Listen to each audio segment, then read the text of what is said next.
This is Jocko Podcast number 137 with Echo Charles and me, Jocko Willink. Good evening, Echo. Good evening. If you know the way broadly, you will see it in all things. And that is a simplified quote from Musashi's Book of Five Rings. And it's a solid quote. Makes sense. I believe it to be true. But at the same time, while I agree with Musashi that if you know the way broadly, you'll see it in all things, there's a little bit of a problem with that concept. And the problem is, how do you get to know the way broadly? I mean, the way is no easy thing to grasp. You aren't born with it. You don't just wake up with it.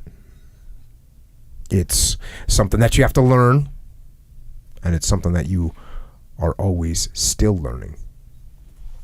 But even though you have to learn the way, at the same time, learning the way is hard because the way is something that's hard to teach.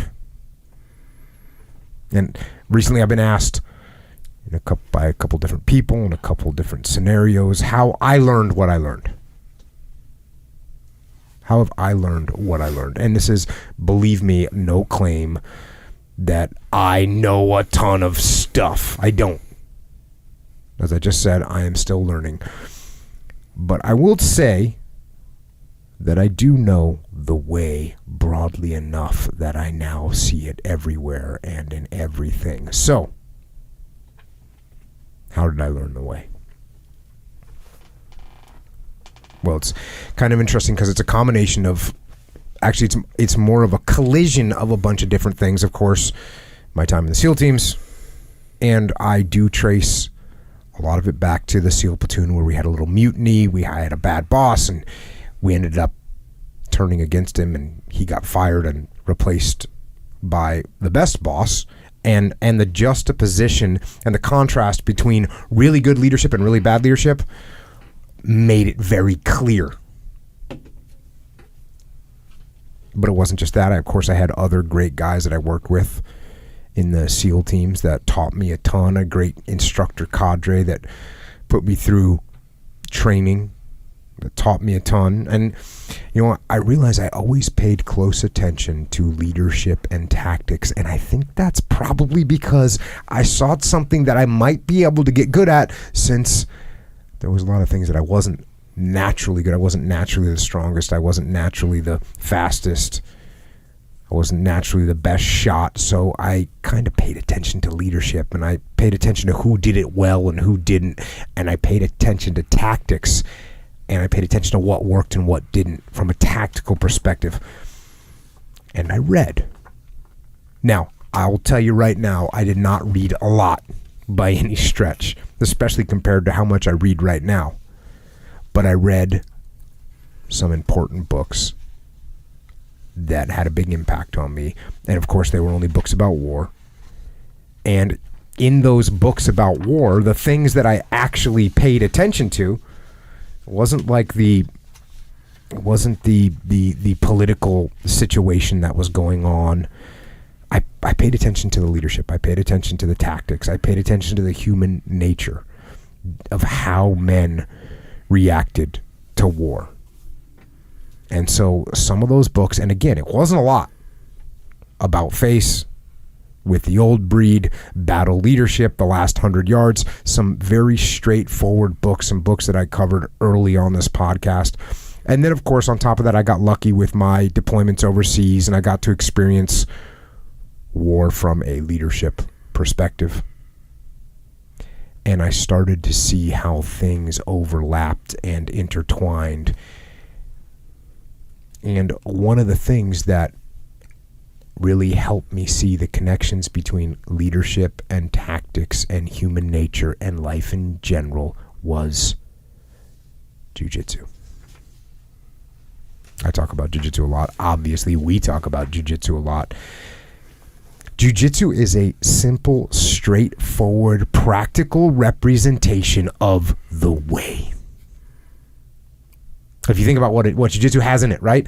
It has offense, it has defense, it has flanking, it has conservation of energy, it has deception, it has attack, it has concentration of effort, it has position, improving your position, it has maneuvering, it has placing baits and using feints, and always keeping your base and keeping your balance while at the same time trying to upset your opponents. Now, everything I just said, you could use that for combat, for tactical situations.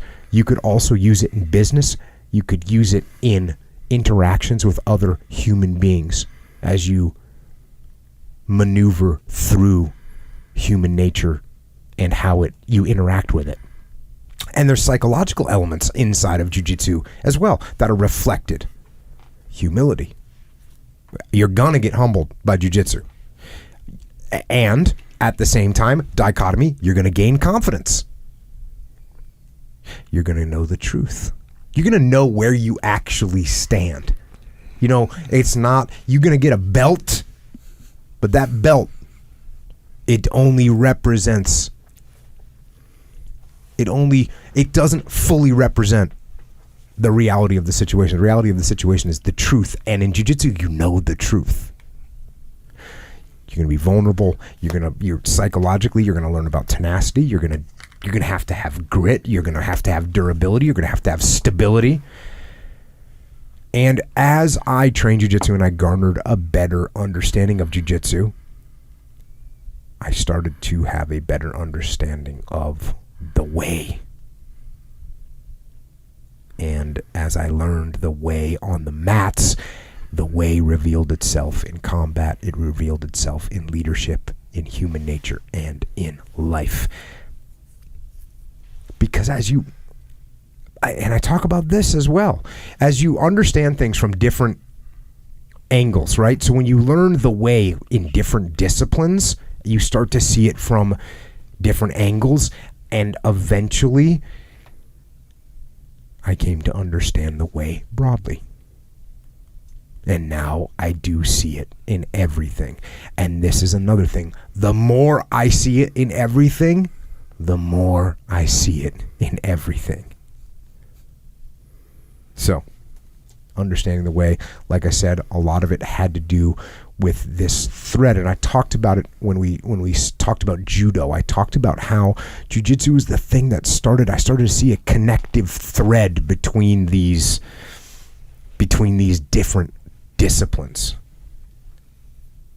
and a lot of it, my understanding of jiu-jitsu helped me in every other aspect.